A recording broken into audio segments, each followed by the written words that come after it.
अगला स्टेशन नेताजी भवन, प्लेटफॉर्म दाहिने तरफ। परवर्ती स्टेशन नेताजी भवन, प्लेटफॉर्म डान दिखे।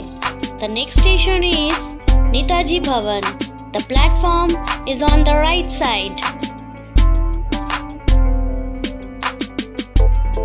बच्चों, जैसा कि आप इस वीडियो के माध्यम से समझ ही गए होंगे कि आज हम किस पार्ट की चर्चा करने वाले हैं।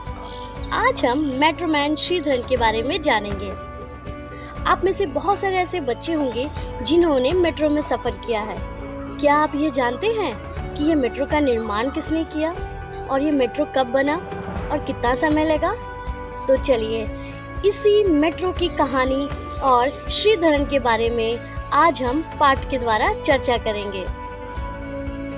संसार में ऐसे बहुत कम व्यक्ति होते हैं जो अपनी जिम्मेदारियों को बड़े ही ईमानदारी के साथ निभाते हैं एवं सही समय पर अपने कार्य को पूरा करते हैं। इन्हीं विशेषताओं से युक्त काम के धुनी ई श्रीधरन, जिन्हें पूरी दुनिया मेट्रोमैन के नाम से जानते हैं, इनके योजना, बुद्धि और कार्य प्रणाली से भारत में सार्वजनिक परिवहन का चेहरा ही बदल गया।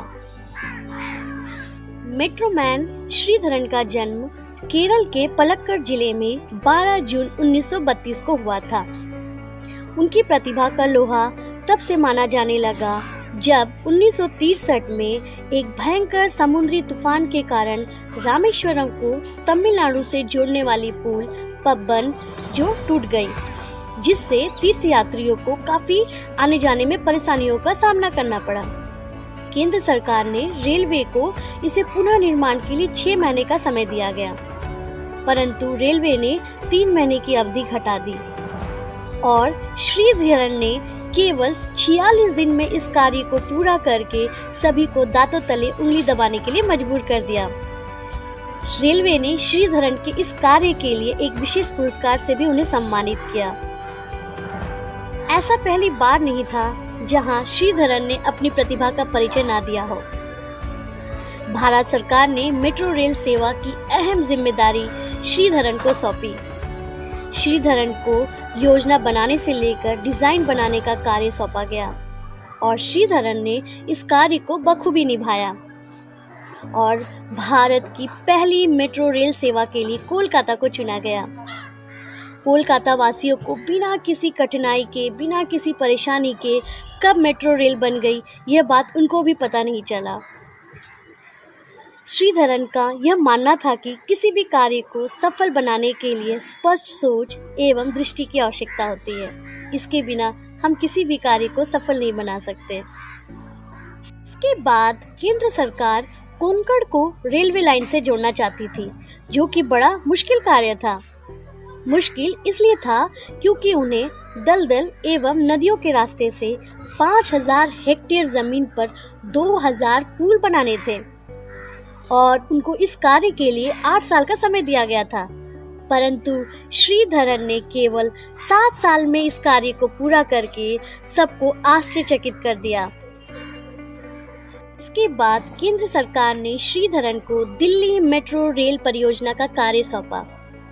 दिल्ली वासियों को किसी भी प्रकार का कठिनाइयों का सामना ना करना पड़े, इसलिए श्रीधरन ने जमीन के कई फुट नीचे एवं जमीन के कई फुट ऊपर मेट्रो का रास्ता तैयार किया। श्रीधरन जी का मानना था कि किसी कार्य की सफलता काम करने वाले की योग्यता पर ही निर्भर करती है। इसी कारण दिल्ली में बिना किसी परेशानी के कार्य बिल्कुल सफलतापूर्वक संपन्न हो पाया। श्रीधरन की इस अमूल्य कार्य के लिए उन्हें राष्ट्रीय एवं अंतर्राष्ट्रीय पुरस्कारों से सम्मानित किया गया। 1963 में उन्हें रेल मंत्री अवार्ड, तो उन्हें 2001 में पद्मश्री से सम्मानित किया गया। 2003 में उन्हें टाइम मैगजीन ने वन ऑफ एशियाज हीरो की उपाधि से सम्मानित किया। 2008 में उन्हें पद्म भूषण से विभूषित किया गया। सचमुच श्रीधरन की जितनी भी प्रशंसा की जाए उतनी ही कम होगी। श्रीधरन के व्यक्तित्व से कुशल एवं समयबद्ध की प्रेरणा मिलती है। उन्होंने हर उस संगठन को कार्यकुशलता का नाम दे दिया जो अपने काम से जी चुराते थे। उनकी इसी विशिष्ट गुणों के कारण आज श्रीधरन को पूरी दुनिया मेट्रोमैन के नाम से जानते हैं, जो अपने कार्य को बिना किसी को परेशान किए ईमानदारी से निष्ठा के साथ कम बजट पर सही समय पर एवं उसे पूरा सफलतापूर्वक करके सभी को आश्चर्यचकित कर देते थे। तो हमें इस पाठ से हमें यह शिक्षा मिलती है कि हमें भी श्रीधरन की तरह ईमानदारी, निष्ठा एवं अपने सद्गुणों को अपनाते हुए जीवन में सफलता पा सकते हैं। चलिए अब हम इस पाठ के कुछ नए शब्दों से परिचित होते हैं। नए शब्द एवं उनके अर्थ। कार्य प्रणाली, कार्य करने का ढंग। परिवहन, यात्रियों को एक स्थान से दूसरे स्थान पर ले जाने का कार्य। कार्यकुशलता, कार्य की निपुणता। पुनः निर्माण, फिर से बनाना।